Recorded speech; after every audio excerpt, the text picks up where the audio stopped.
আমরা বলছি আওয়ামী লীগ এই বাংলাদেশে আগামী নির্বাচন কেন আর কোনো নির্বাচনে অংশ নিতে পারবে না। অনতিবিলম্বে হাইকোর্টের মাধ্যমে অথবা সরকারি সিদ্ধান্তে সকল রাজনৈতিক দলগুলোকে ডেকে জাতীয় সংলাপ আহ্বানের মাধ্যমে আওয়ামী লীগকে অবশ্যই নিষিদ্ধ করতে হবে। এই সরকারকে বলেছিলাম আপনারা আওয়ামী লীগকে নিষিদ্ধ করেন, কারণ আওয়ামী লীগ একটি গণহত্যাকারী দল। আমরা ইতিহাসে পাঠ করেছি ৭১-এর পরে শেখ মুজিবের নেতৃত্বে জাসদ এবং ওই সময়কার ভিন্ন মতের রাজনৈতিক দলগুলোর প্রায় ৩০,০০০ নেতাকর্মীকে হত্যা করা হয়েছে শেখ মুজিবের নেতৃত্বে, তার নির্দেশনায়।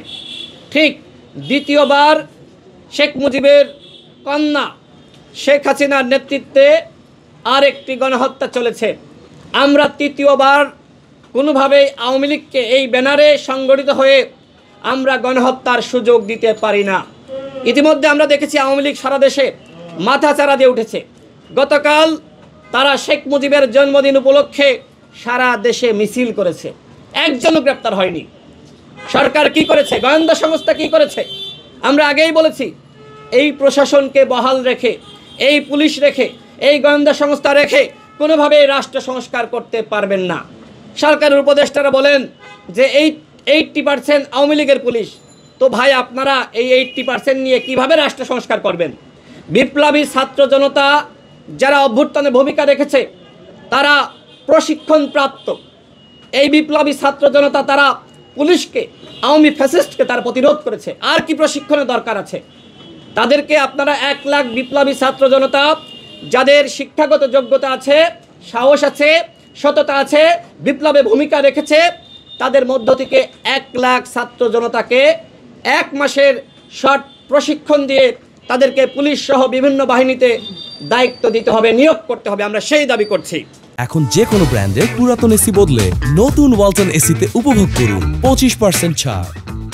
এবং আওয়ামী লীগকে নিষিদ্ধের যে কথা আমরা বলেছিলাম, যে দাবি তুলেছিলাম, এখনো পর্যন্ত নিষিদ্ধ করা হয়নি।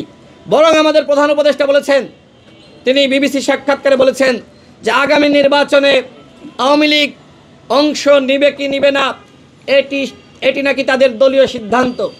আমরা বলছি আওয়ামী লীগ এই বাংলাদেশে আগামী নির্বাচন কেন আর কোনো নির্বাচনে অংশ নিতে পারবে না। আওয়ামী লীগ গণহত্যা চালিয়েছে। গণহত্যার পরে পৃথিবীর ইতিহাসে কোথাও কোনো দল নির্বাচনে অংশ নিতে পারে নাই।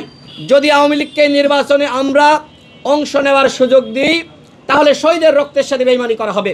গণ অধিকার পরিষদ সেই বেইমানি করার সুযোগ দিবে না ইনশাআল্লাহ। আমরা এই কারণে দাবি করছি অনতিবিলম্বে হাইকোর্টের মাধ্যমে অথবা সরকারি সিদ্ধান্তে সকল রাজনৈতিক দলগুলোকে ডেকে জাতীয় সংলাপ আহ্বানের মাধ্যমে আওয়ামী লীগকে অবশ্যই নিষিদ্ধ করতে হবে। পাশাপাশি 3টি নির্বাচন নিয়ে বিতর্ক রয়েছে। শুধু বিতর্ক না, স্পষ্ট প্রমাণ রয়েছে এই 3টি নির্বাচন অবৈধ নির্বাচন। সুতরাং 14 সালের নির্বাচন, 18 সালের নির্বাচন, 24 সালের নির্বাচনকে অবশ্যই হাইকোর্টের মাধ্যমে অবশ্যই অবৈধ ঘোষণা করতে হবে। এই নির্বাচনে যারা অংশ নিয়েছিল, যারা ডামি মামি এমপি ছিল, এদেরকে দুদকের মাধ্যমে পাকড়াও করতে হবে, এদের সম্পদ বাজেয়াপ্ত করতে হবে। সেটি না করে আমরা লক্ষ্য করছি এদেরকে বাফুফের সহসভাপতি বানানো হচ্ছে ডামি এমপিদের, এবং উপদেষ্টারা তাদের পাশে বসিয়ে তারা বাতাস খাচ্ছে। কি কারণ আমরা জানতে চাই। কি পেয়েছেন আমরা জানতে চাই। কিভাবে ওই সাবের এবং মান্নান জামিন পেল আমরা জানতে চাই। সারা দেশে আওয়ামী লীগের চুনোপুটি গ্রেপ্তার করা হচ্ছে, লুঙ্গি পরা নিরীহ সাধারণ আওয়ামী লীগের কর্মীদেরকে গ্রেপ্তার করা হচ্ছে।